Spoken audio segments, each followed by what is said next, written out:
کسی اور زمانے کے خواب میں خوش آمدید. میں ہوں جواد حمدی. پاکستان ایک پارلیمانی جمہوریت ہے اور پاکستان کے لوگ ہر تھوڑے عرصے کے بعد حق رائے دہی کا استعمال کرتے ہوئے ایک پارلیمان کو تشکیل دیتے ہیں. پاکستان کا ایک قانون ہے جسے آئین کہا جاتا ہے اور دیگر وہ تمام لوازمات جو کسی بھی پارلیمانی جمہوریت کا تقاضا ہوتے ہیں، اس کا لازمی حصہ ہوتے ہیں، وہ پاکستانی جمہوریت میں موجود ہیں. لیکن اس کے باوجود پاکستانی جمہوریت چند منفرد پہلوؤں کی حامل بھی ہے. پاکستان ایک اسلامی جمہوریہ ہے. اس کے علاوہ پاکستانی جمہوریت کو مختلف چیلنجز کا سامنا بھی رہا ہے اور یہ بھی سوال آتا ہے کہ اسلام اور جمہوریت کا باہمی تعلق کیا ہے. حق رائے دہی، ووٹ، پارلیمنٹ اور کانسٹیٹیوشن، کیا یہ سب چیزیں اسلام ان کی تائید کرتا ہے یا نہیں کرتا ہے؟ یہ بہت سارے ایسے سوالات ہیں جو اسلامی نظام سیاست کے ساتھ جڑے ہوئے ہیں. کیا اسلام کوئی واحد سیاسی نظام کا حامل ہے یا اس کی مختلف شکلیں بھی ممکن ہیں؟ ان تمام سوالات کو ہم آئندہ آنے والے چند پروگرامز میں زیر بحث لائیں گے اور آج کے پروگرام میں ابتدائی طور پر یہ جاننے کی کوشش کریں گے کہ بنیادی طور پر سیاست کس کو کہتے ہیں اور سیاست اور مذہب کا تعلق خاص طور پر اسلام کے پرسپیکٹو میں جب ہم کہتے ہیں تو وہ کیا بنتا ہے. ہمیشہ کی طرح ہمارے ساتھ موجود ہیں عدد سائیں ظفر اللہ خان صاحب. پروگرام میں خوش آمدید. ایک بار پھر پاکستانی قوم جو ہے وہ انتخابات کی تیاری میں ہے اور حق رائے دہی کے استعمال جو ہے وہ کرے گی، ایک پارلیمنٹ تشکیل پائے گی. پاکستانی جو نظام سیاست ہے اس کا ایک اہم پہلو اسلام بھی ہے اور اسلامی جمہوریہ چونکہ ہم پاکستان کو کہتے ہیں. ان تمام پہلوؤں کے اوپر آپ کی رائے درکار ہوگی، لیکن سب سے پہلے سیاسی نظام کیا ہوتا ہے اور اس کی ضرورت کیوں محسوس کی گئی؟ بسم اللہ الرحمن الرحیم. رب اشرح لی صدری ویسر لی امری. اللہم صلی علی محمد وعلی آل محمد وبارک وسلم. ہم انسان ہیں اور ہم لوگوں کے ساتھ مل کے رہتے ہیں، یعنی ہم سوشل ہیں، سماجی حیوان بھی کہا گیا. جیسے ہم اکیلے نہیں رہ سکتے. اور پھر میں اپنے گھر میں رہتا ہوں، گھر کے بعد محلے میں رہتا ہوں، محلے کے بعد میں شہر میں رہتا ہوں، شہر کے بعد صوبے میں اور ملک میں اور دنیا میں رہتا ہوں. یہ میرے دائرے ہیں. اب میں جب یہاں رہتا ہوں تو مجھے کیا کرنا ہے جس سے میں خوش ہو جاؤں، اور میں نے کیا کرنا جس سے آپ ناراض نہ ہوں، کیونکہ آپ میرے ہمسائے ہیں، میرے ملک میں رہتے ہیں. اب ایک مجبوری ہے کہ ایک نظام بنایا جائے کہ میں نے کیسے کرنا ہے. کیا میں چوری کر سکتا ہوں یا نہیں کر سکتا؟ اگر میں چوری کروں گا مجھے پکڑے گا کون؟ آپ پکڑیں گے یا کسی پولیس کو آپ بھیجیں گے؟ ہم یہاں اکٹھے رہ رہے ہیں، سڑک بنانی ہے ہم نے، کیسے بنائیں گے؟ ہم میں بناؤں گا، مولوی صاحب بنائیں گے، یا کوئی ہم ادارہ بھرتی کریں گے؟ یہ میں نے جان بوجھ کے بہت ایک چھوٹی قسم کی مثال ہے، بالکل بنیادی سی. بالکل. اب یہ چیزیں بتاتی ہیں کہ ہمیں بندے چاہیے جو نظام چلائیں. ٹھیک. اس لیے جو ماہرین سماجیات اور سیاسیات ہیں انہوں نے اس عمل کو ایک نظام کا نام دیا ہے. وہ کہتے ہیں کہ کم و بیش جدید انسان جو ہے یہ 10 سے 12 ہزار سال سے رہ رہا ہے، جدید انسان. جی. اور اس کے بعد وہ آہستہ آہستہ جنگلوں سے، پہاڑوں سے نکلا اور اس نے شہر بنانے شروع کر دیے، کمیون بنانے شروع کر دیے، زراعت آ گئی. ٹھیک ہے. اور اس کے بعد دنیا کی بڑے بڑے جو خاص طور تھے، عراق کی تہذیب تھی، دجلہ و فرات تھی، بن گئی. پھر اس سے پہلے تھوڑا یہ مہر گڑھ میں ہمارے بن گئی. یہ ہماری منجو دڑو، اور بلکہ یہ جو ہڑپا ہے منجو دڑو، یہ ہماری 4-5 ہزار سال قبل مسیح کی تہذیب، یہ بن گئی. چین میں کچھ تہذیبیں بن گئی، ہندوستان میں کچھ تہذیبیں بن گئی. جب لوگوں نے پولیس اکٹھے رہنا شروع کر دیا تو ہر کچھ تو نظام بنائیں گے.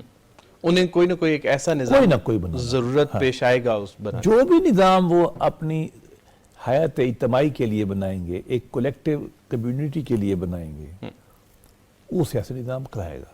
ٹھیک. اچھا. یہ ان کا نقطہ نظر ہے. لیکن وہ کہتے ہیں کہ عہد حاضر میں اجازت میں اس کو ادھر تک لے آؤں. جی یہ ضروری ہے تاکہ پھر آگے آ جائیں گے.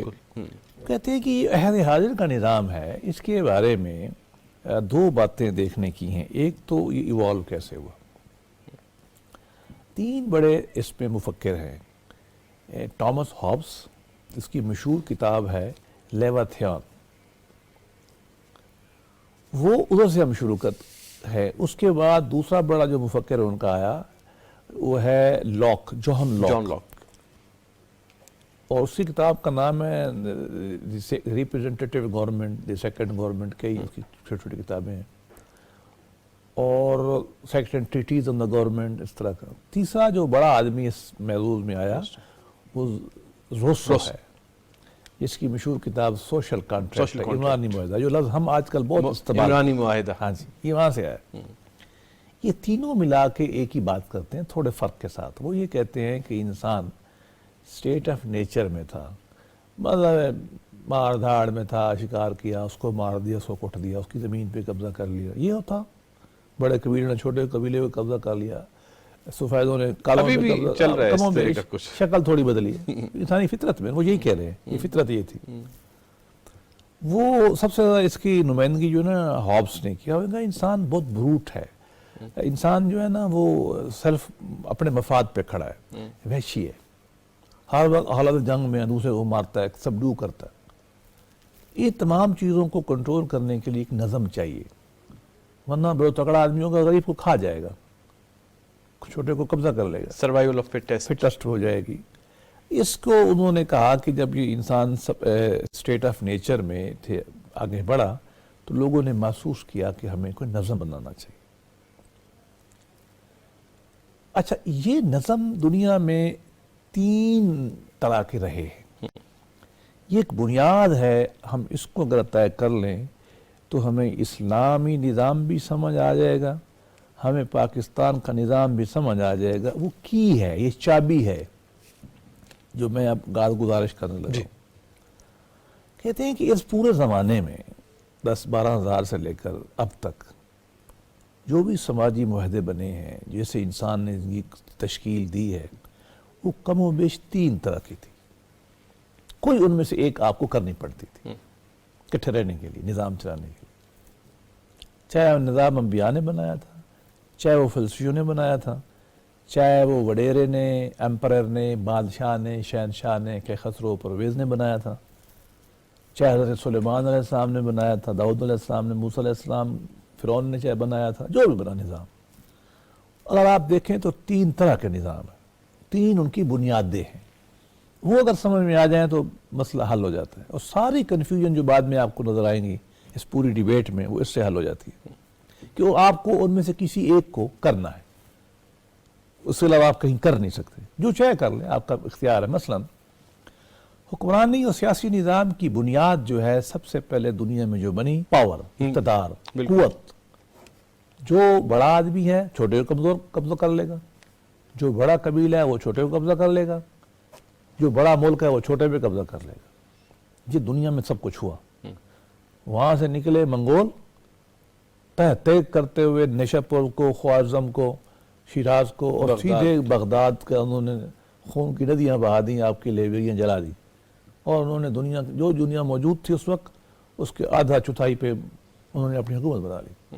تو مضبوط تھے، آلات جنگ ان کے پاس مضبوط تھے، گھوڑے ان کی مضبوط تھے، اعصاب ان کی مضبوط تھے، وہ غالب آ گیا. تیمور نے بھی یہی کیا، امریکی امپائر نے بھی یہی کیا، برٹش امپائر نے بھی یہی کیا. یہاں ہم کمزور تھے، آگے غالب آ گئے. جو بڑے بڑے تاریخ میں حکمران گزرے ہیں سب نے یہی کیا. بڑے چودھری نے چھوٹے کو دبا دیا، گاؤں میں دیکھا نا آپ. بالکل. بڑے قبیلے نے چھوٹے کو دبا دیا. وہاں سے اس وقت اور یہ لوگ مضبوط تھے، وہاں سے آئے تو ہندوستان پہ مغل قبضہ کر گئے. ہم لوگ کمزور تھے، یہ نہروں والے آبادی میں رہنے والے نظم و ناسک، یہ غوری آئے، غزنوی آئے تو لے گئے آپ کو سارے. تو یہ ایک نظام تھا جو طاقت کے بل پہ تھا. یہ دنیا نے اپنے تجربے سے یہ سیکھا ہے کہ طاقت کا نظام انسان کو غلام بناتا ہے، کسی کو نہ حیا کرتا ہے نہ کسی پہ مثلا میں آپ کی 2 مثالیں دوں، کیونکہ یہ وہ کرکس ہے جس میں ہماری پوری مسلمان امت پھنسی ہوئی ہے اس مسئلے پر. میں آپ کو مثال دوں، تیمور، امیر تیمور، بعض لوگ رحمۃ اللہ علیہ بھی کہتے ہیں، مسلمان تھا، عالم دین تھا، حافظ قرآن تھا. سمرقند سے اٹھا، وہ جس شہر پہ حملہ کرتا تھا اس سے کہتا تھا سرنڈر کرو. وہ نہیں کرتے تھے اگر تو شہر فتح کرتا تھا, ان کے مردوں کے سر کاٹ کے کھوپڑیوں کے مینار بناتا تھا, خواتین کو غلام بنا لیتا تھا. تصور کریں, کہنا آسان ہے کہ ہماری ماؤں بیٹیوں غلام بن کے چلی جائیں, لوگ لے جائیں. جو ہمارے ساتھ 47 میں ہوا, ہم اس کا بھی درد نہیں بھول رہے. ایسے لشکر چڑھے اور لوگ کہ آپ کی بیٹیوں کو بہنوں کو لے کے چلی جائیں, آپ اندازہ لگاؤ کیا تکلیف ہوتی ہے اس سے. وہی کرتے تھے. آپ بابر کی کتاب پڑھ لیں, تو اس کے بابری ظہیر الدین بابر, یہ 1521 کی کل کی بات ہے, تو اس کے بابری میں وہ یوں کرتا ہے, ہر شہر پہ حملے کے بعد وہ ایک پیراگراف لکھتا ہے. لکھتا ہے کہ مثال کے طور پر میں نے تلمبا پہ حملہ کیا, شکست دی, 500 آدمی قتل کیے, 4000 گائے ملی, 3000 بکری ملی, 100 اونٹ ملے. شام کو جشن منایا. آپ اندازہ لگائیں کہ کیا گزر رہی ہوگی لوگوں پر. تو یہ جو پاور کا نظام تھا یہ تباہی لاتا تھا لوگوں پہ. اس لیے اقبال نے اشارہ کیا, اللہ کے نشتر ہیں تیمور ہو کہ چنگیز. یہ تیمور و چنگیز نے آپ پہ حملہ کیا نا, یہ اللہ نے عذاب بھیجا. عذاب تو ایک شکل تھی, لیکن وہ کیا تھے؟ طاقت کی بنیاد. اچھا, ان کا اندرونی طرز اگر بن بھی جائیں, حکومت طاقت کی بنیاد پہ بن بھی جائے, کوئی طبقہ, مذہبی طبقہ طاقت کی بنیاد پہ پاور لے لے, سیاسی طبقہ پاور کی بنیاد لے لے, ملٹری طبقہ طاقت کی بنیاد پہ پاور لے لے, تیمور لے لے, سب کا ایک ہی انجام ہے. وہ اندر کیسے ملک چلاتے ہیں آپ کے ساتھ, اس کی میں آپ کو مثال دوں. ہندوستان میں ایک بادشاہ تھے, وہ کہیں باہر گئے, کسی پہ ناراض ہو گئے. ذل سبحانی نے فرمایا کہ اس آدمی کو ہاتھی کے پاؤں کے نیچے دے دو. سزا کا طریقہ تھا. بالکل. اس کو ہاتھی کے پاؤں کے نیچے دے دیا گیا. شام کو گھر آئے, ماشاءاللہ نماز تو پڑھتے تھے سارے. نماز جب پڑھنے لگے, مغرب کا وقت تھا, قلعے میں امام صاحب بیچارے کو پتہ ہی نہیں تھا کہ آج ہوا کیا ہے. نہ انٹرنیٹ تھا, نہ ٹیلی فون تھا, نہ اخبار تھا, نہ ٹی وی تھا. اگر بادشاہ نے کسی کو مارا بھی تھا تو خبر آنے میں تو مہینے لگ جانے تھے. ٹھیک. اس نے پڑھا قرآن مجید کی آیت مغرب کی نماز میں, الم تر کیف فعل ربک باصحاب الفیل. آپ کو معلوم نہیں ہے کہ آپ کے خدا نے ہاتھی والوں کے ساتھ کیا سلوک کیا. بادشاہ سلامت کی طبع نازک پہ گرا گزرا, اور انہوں نے سوچا نماز پڑھتے ہوئے کہ اس نے میرے اوپر طنز کیا, مجھے ڈرا رہا ہے خدا سے کہ میں نے چونکہ ہاتھی کے نیچے بندہ دے دیا, مجھے کہہ رہا ہے کہ ہاتھی والوں کو خدا مار دیتا ہے. یہ آیت ہے نا, آیت بالکل ایسے ہی. نماز سے فارغ ہوا, گھر گیا, بلایا اپنے انٹیریئر منسٹر کو آج کی زبان میں, اور کہتا ہے بادشاہ کو بھی, اس مولوی صاحب کو بھی, امام مسجد, غریب مسکین آدمی, نیک آدمی, کہ اس کو بھی ہاتھی کے پاؤں کے نیچے دے دو. یہ ہندوستان میں ہو چکا ہے. تو جو اقتدار کی بنیاد کے اوپر حکومت بنتی ہے, طاقت کی بنیاد, وہ ایسے ہوتی ہے. ٹھیک ہے. اچھا, آپ کی بات چونکہ ابھی میرے خیال اس کے 2 پہلو اور باقی ہیں جس کی طرف آپ اشارہ کرتے ہیں. میں یہاں پہ روکنا آپ کو اس لیے چاہ رہا ہوں کہ ایک سوال ہے جو کہ عصر حاضر سے زیادہ جڑا ہوا ہے. آپ نے کہا کہ یہ ایک نظام تھا, لگتا یہ ہے کہ اب بھی یہ سوچ کسی نہ کسی سطح پہ موجود ہے, اور مسلمانوں کے اندر کچھ ایسے گروہ ہیں جو یہ سمجھتے ہیں کہ طاقت کے ذریعے ہی غلبہ پایا جا سکتا ہے. کہہ رہا ہوں یہ وضاحت ضروری ہے. یہ آج تک ہے, آج بھی یہی ہو رہا ہے. بڑا صوبہ چھوٹے پہ قبضہ کرتا ہے, بڑا ملک چھوٹے ملک پہ قبضہ کرتا ہے, ملک کے اندر کا مضبوط ادارہ باقی اداروں پہ قبضہ کر لیتا ہے. اس کے پاس کوئی طاقت کی شکل ہے کوئی بھی, وہ اسی کو کمزور بنا لیتا ہے.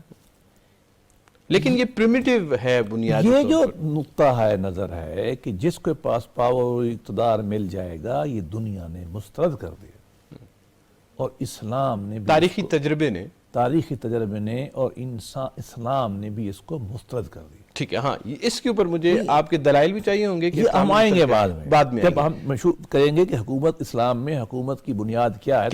ابھی تو ہم آپ کو تاریخ بتا رہے ہیں. اچھا اب بتائیے کہ باقی دو جی کون سے ہیں؟ دوسرا جو نقطہ نظر دنیا میں بنا کہ اقتدار کا سیاسی نظام بنانے کا، قوت نافذہ لینے کا، سورینٹی لینے کا طریقہ اللہ ہے. اللہ جس کو دے دے گا اور وہ بادشاہ بن جائے گا، جب چاہے گا اللہ اسے لے لے گا. یا جس کو بھی ملتا ہے نہیں وہ الگ یہ الگ ایک اور چیز ہے. ٹھیک. اس کی شکلیں کیا ہیں؟ مثلا میں بن گیا بادشاہ، میں نے کہا جی مجھے تو اللہ پاک نے بنا دیا ہے، اب کیا مطلب ہے کہ آپ کو میری ماننی ہے، میں خدا کا نمائندہ ہوں، جو میں کہوں گا آپ کو ماننا پڑے گا. یورپ میں اس کو نام دیا گیا ڈیوائن رائٹس کا، ذل اللہ، شیڈو آف دا گاڈ. بادشاہ شیڈو آف گاڈ ہے. یہ جو کنگ ایڈورڈ وغیرہ تھے جتنے بھی تھے وہ اپنے آپ کو خدا سمجھتے، خدا کا نمائندہ سمجھتے تھے، اور سمجھتے تھے کہ جو ہماری رائے کے مخالف ہے وہ خدا کا مخالف ہے، اور ان کو مار دیتے تھے. حتیٰ کہ آج سے کوئی 200 سال پہلے تک آکسفورڈ یونیورسٹی میں اس بندے کو ڈگری نہیں ملتی تھی جو یہ لکھ کے نہیں دیتا تھا کہ میں پروٹیسٹنٹ ہوں، چونکہ وہ سمجھتا تھا بادشاہ کہ خدا نے مجھے بتایا ہے اور میں نے بتا دیا ہے کہ جو کیتھولک ہیں یہ اچھے انسان نہیں ہیں. پھر یہاں تک آتے ہیں، خدا کے نام پہ لوگوں کو مارتے ہیں، خدا کے نام پہ لوگوں کو زندہ رکھتے ہیں، اس نظام میں خدا کے نام کے غلام بناتے ہیں. ہمارے ہاں جو ہمارے بہت سارے خلفاء کے نام سے کام کرتے ہیں، خلافت راشدہ کے بعد جو ہماری بہت ساری حکومتیں آئی ہیں وہ بھی یہی کہتے ہیں. جی دعویٰ یہ تھا، وہ دعویٰ یہ تھا، اور اپنے خطبوں میں نام پڑھاتے تھے، اور وہ کہتے تھے کہ آپ نے ہماری توہین کی تو آپ نے اللہ کی توہین کی. وہ کرتے کیا تھے پھر؟ اور میرا خیال ہے کہ اس آیت کی طرف بھی استناد ہوتا تھا کہ اطیعوا اللہ و اطیعوا الرسول و اولی الامر منکم. وہ کہتے تھے. اور یہ ہم جب بعد میں آئیں گے نا کہ اسلام میں نظام بنتا کیا، تو ہم اس وقت یہ ساری چیزیں کھولیں گے. اب چھوٹا سا ہی مثال دے سکتے ہیں کہ جب یہ انہوں نے دلیلیں دینی شروع کی تو پھر وہ اندر کرتے کیا تھے. امام احمد بن حنبل کو کوڑے بھروا دیے، کہا بھئی ہمیں اللہ نے بٹھایا ہوا ہے، ہم جو کچھ کر رہے ہیں ٹھیک کر رہے ہیں.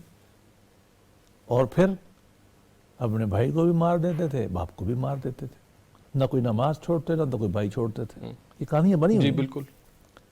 یہ تجربہ بھی دنیا نے مسترد کر دیا، اسلام نے بھی مسترد کر دیا. ٹھیک. اس سے بھی ظلم پیدا ہوتے ہیں، اس میں کسی بھی کوئی پوچھ پرتیت نہیں ہے. میں ایک مثال دیتا ہوں. میں ہوں اقتدار میں بیٹھ گیا اور میں کہتا ہوں میں اللہ کا نمائندہ ہوں، اور میں اللہ کا اختیار استعمال کر کے آپ کو اپنا غلام بناتا ہوں.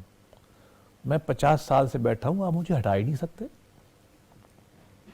اور جو میرے بعد آئے، دیکھو اللہ میں ٹیلی فون تو نہیں کرتا نا، اللہ میں خود تو نہیں آتا نا، خط تو نہیں بھیجتا نا، میں نے خود ہی طے کرنا ہے نا. بالکل. اب ان کا ایک بچہ ہے، وہ کہتا ہے اللہ صاحب نے مجھے بنا دیا ہے، وہ کیا کرے گا؟ وہ سارے بھائیوں کو قتل کر دے گا. اور جو آپ تھوڑی سی مخالفت کریں گے تو آپ نے گویا کہ خدا کے حکم کی مخالفت کی، آپ کو بھی مار دے گا. یہ سادہ شکل ہے. اس نے ایسی تباہی پیدا کی دنیا میں، ایسی تباہی پیدا کی دنیا میں، یورپ کی چوتھائی آبادی اس جنگ میں ماری گئی کہ میں خدا کا نمائندہ ہوں یا میں خدا کا نمائندہ ہوں. سول وارز ہوئی، لوگ مارے گئے. اور آج بھی مسلم دنیا میں یہ نظریہ قائم ہے. بہت سارے لوگ آتے ہیں، وہ کہتے ہیں اللہ نے ہمیں دیا ہے، اور اس کے بعد وہ سمجھتے ہیں کہ جو کچھ ہم کر رہے ہیں یہ اللہ کا حکم ہے، اور لوگوں کو غلام بنا لیتے ہیں. یہ نقطہ نظر جو ہے دنیا نے مسترد کر دیا، اور اسلام نے بھی اس کو قبول نہیں کیا. صحیح ہے. تیسرے نقطے پہ بھی آتے ہیں، اور ایک بات یہ کہ جتنے آپ نے دو نظام پہلے ہی بتائے، اور تیسرا نقطہ نظر جس کی طرف اشارہ کریں گے، اس کے مسترد ہونے کے دلائل بھی ہم میرا خیال ہے زیر بحث لائیں گے، اگر آپ لے لیں گے. چلو جو آپ کہیں. ٹھیک ہے. تو اب یہ بتائیے کہ تیسرا نقطہ نظر کیا ہے؟ ایک ہو گیا طاقت کا، ایک ہو گیا ڈیوائن رائٹ کا. تیسرا ہے کہ لوگوں کو اپنے معاملات خود چلانے چاہیے. اس کے لیے جو لفظ ہے وہ ہے کہ گورنمنٹ نمائندہ ہونی چاہیے. گورنمنٹ جو ہے ریپریزنٹیٹیو یا کانسنٹ بیس ہو، میری مرضی سے چلے. یہ جو عمرانی معاہدے کا لفظ استعمال ہوتا ہے وہ اس سینس میں ہوتا ہے کہ لوگوں نے بیٹھ کے خود ہی فیصلہ کیا کہ ہم اپنے حکمران کیسے چنیں گے. اسلام نے اس کو آ کے ترویج دی، اور اسلام نے فرمایا کہ آپ کے معاملات مشاورت سے چلیں گے. شاورہم فی الامر. نہیں، دو باتیں ہیں. ایک تو نبی پاک صلی اللہ علیہ وسلم جو نبی تھے، جو حکمران بھی تھے، ان آپ کو بھی مجبور کیا گیا، حکم دیا گیا. حالانکہ نبی جو ہے وہ جو بات کرتا ہے اس میں دو خوبیاں ہوتی ہیں. ایک اپنی ذات میں وہ چنا ہوا غیر معمولی ہوتا ہے، دوسرا براہ راست خدا سے ہم کلام ہوتا ہے، ہدایات لیتا ہے. وما ينطق عن الهوى. ایسے آدمی شخصیت کو بھی کہا گیا کہ طرز حکمرانی میں آپ کو بھی یہ نہیں کہنا ہے کہ جو میں نے کہہ دیا وہ فائنل ہے. طرز حکمرانی میں، دینی معاملات میں ٹھیک ہے. صحیح. آپ کو فرمایا گیا وَشَاوِرْهُمْ فِي الْأَمْرِ کہ آپ ان سے مشورہ کریں. اور پھر جب مسلمانوں کی امت بن گئی، کمیونٹی، تو ہمیں بتایا گیا وَأَمْرُهُمْ شُورَى بَيْنَهُمْ کہ آپ کے جو باہمی معاملات ہیں یہ مشاورت سے چلیں گے، یہ ڈیوائن رائٹ سے نہیں چلیں گے، یہ بندوق کی طاقت سے نہیں چلیں گے. تو اس تمام گفتگو کا خلاصہ یہ ہے کہ دنیا میں 3 نظریے بنے حکمرانی کے. ٹھیک. طاقت کی بنیاد پر، جس کو انسانی تاریخ نے مسترد کر دیا، اسلام نے کر دیا. دوسرا جو نقطہ نظر بنا وہ تھا خدا کی نام استعمال کر کے ڈیوائن رائٹس کا، ذل اللہ فی الارض کا. اس کو تاریخ نے، تجربے نے، انسانی تجربے نے مسترد کر دیا، اسلام نے اس کو مسترد کر دیا. تیسرا نقطہ نظر جو بنا وہ تھا کہ لوگ اپنے معاملات خود چلائیں گے، شورائیت کا، جس کی ایک شکل ڈیموکریسی ہوئی ماڈرن ورلڈ میں، اس کی کوئی نام ہو جائیں. یہ نقطہ نظر تھا جو انسانی تاریخ نے تجربے سے سیکھا اور اسلام نے اس کو آگے بڑھایا، اور جس سے انسان کی غلامی سے نکلا. کوئی آدمی جو مضبوط تھا اس نے غریب کو غلام بنانا بند کیا، جو بڑا طاقتور طبقہ تھا، ادارہ تھا، اس نے دوسرے کو غلام بنانا بند کیا، اور لوگوں نے آزادی سے سانس لینا شروع کیا. نبی پاک صلی اللہ علیہ وسلم کے زمانے میں، خلفائے راشدین کے زمانے میں، اور بعض اوقات اچھی مسلمانوں کے حکمرانوں کے زمانے میں، اور عہد حاضر میں یہ نظریہ اتنا آگے بڑھا کہ انسان جو ہے اپنے معاملات اب وہ خود طے کرتا ہے. تو یہ ذہن میں رکھنا پڑے گا کہ ہم جو ڈیبیٹ آگے کریں گے، جس کے ہم الگ الگ دلائل دیں گے ہر ایک میں، وہ یہی ہے کہ ہم صرف اور صرف طرز حکمرانی کی بنیاد وہ مانتے ہیں جو جہاں اللہ رسول کے احکامات کے مطابق ہو، عذر بھی ہم آئیں گے، لیکن اس کے بنیادی فیصلے کون کرے گا؟ وہ عوام خود کریں گے، لوگ خود کریں گے. اس کے اوپر میرے خیال ہے کافی تفصیل سے بحث کی ضرورت ہے. پھر انشاءاللہ اس موضوع کو آگے بڑھائیں گے. ناظرین، بنیادی طور پر ہمارا اس پروگرام میں جو مقصد ہے وہ یہ ہے کہ اسلام کا طرز حکمرانی سمجھیں اور پاکستان کے کانٹیکسٹ میں یہ سمجھنے کی کوشش کریں کہ پاکستان جو جمہوریت ہے وہ کس طرح کی جمہوریت ہے، اور عوام اور ریاست کے درمیان جو تعلق ہے وہ کس طرح سے اس میں طے ہوتا ہے. فی الحال اجازت دیجیے، اگلے پروگرام میں اسی موضوع کو آگے لے کر بڑھیں گے.